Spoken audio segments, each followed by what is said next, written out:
सोलापूर शहरात MIDC येथील precision कंपनीच्या बोळात अन्नपूर्णा टेक्सटाईलला दिनांक 3 एप्रिल रोजी सकाळी 9च्या सुमारास भीषण आग लागली।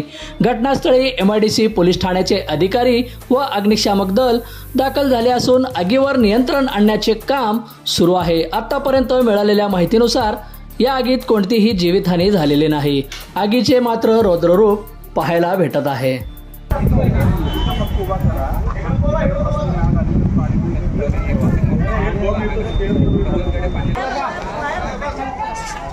जेवढं मशीन वगैरे शिल्लक आहे ना ते फक्त जेवढं मशीन शिल्लक आहे ना बोर्ड नाही आहे का?